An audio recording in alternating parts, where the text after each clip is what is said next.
Hi, this is Kelly Rose here with a prophetic message.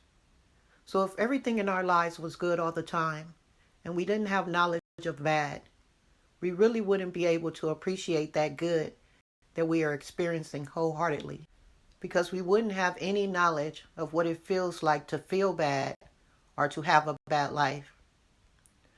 What will we have to compare the good to that we're experiencing? Okay, hear me out. So, Adam and Eve, when in the Garden of Eden, knew only good up until the point that Eve was deceived by the serpent. And although they had a good life, Eve was still deceived into wanting more or being made to feel like there was more to life.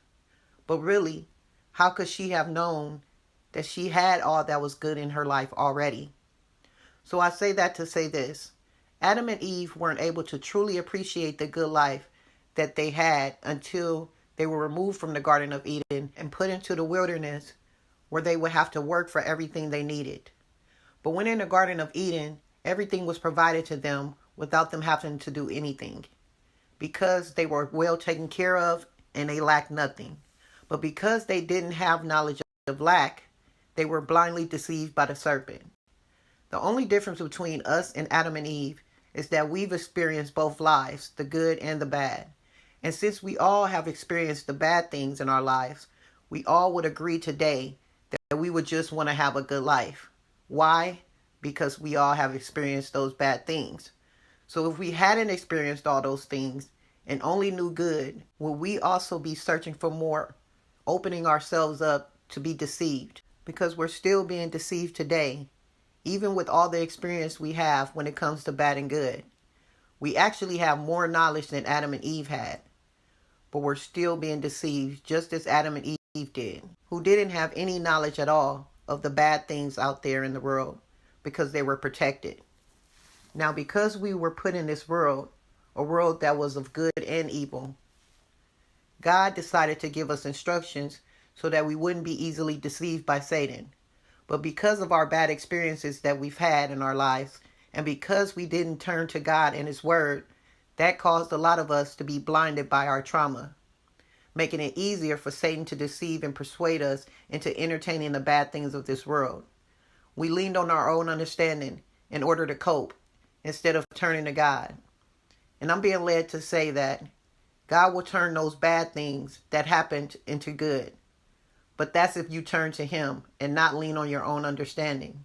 Because when you lean on your own understanding, especially from a place of trauma, from a place of pain or lack, that pain and trauma you're carrying will have a big influence on the decisions you make, and no one makes wise decisions in those states. That's why God says, cast all your burdens onto me, because He knows that when you carry all those burdens and all that pain, when you have all those things boggling up your mind and you're carrying it along with you day and night, you're not going to be making the right decisions for your life. But if you release them onto Him, then at least it'll make things lighter, your mind will be clearer, and you won't make those decisions based on that pain, based on not trying to end up in the situation that caused you pain again. So you start making decisions that you think will prevent those things from happening again, like closing yourself off from the world, closing yourself off from relationships, closing yourself off from having friends because of that built up distrust for one another. That's not what God wants for us. He wants us to be in unity. But because we've tried to carry it all and figure it all out by ourselves, it has caused us to experience so much pain because we are hurting each other, and now there's a distrust there. So that's why God wants us to release those burdens onto Him so that He can help us heal, so that we can operate in this world properly. So now going back to Adam and Eve, they only began to feel pain and hurt after they disobeyed God. They had no knowledge of pain prior to that. They didn't even know what that emotion was because they never experienced it. They never had to. They had all that was good in life. But here we are with both. We've had the good and the bad. And with the bad came trauma. And that requires healing. And God understands that. That's why He's patient with us. He understands that we're in a world that is of good and bad. And some of us have had lives that were more bad than good. And that requires healing. Healing will get your life back. Healing will get you back on track. So pray and ask Him to carry all of your burdens and pray for healing of the mind, body, and spirit. He will help you heal. He will also show you all the areas in your life where you need to heal. Things that you forgot about, that you didn't realize you were still holding on to.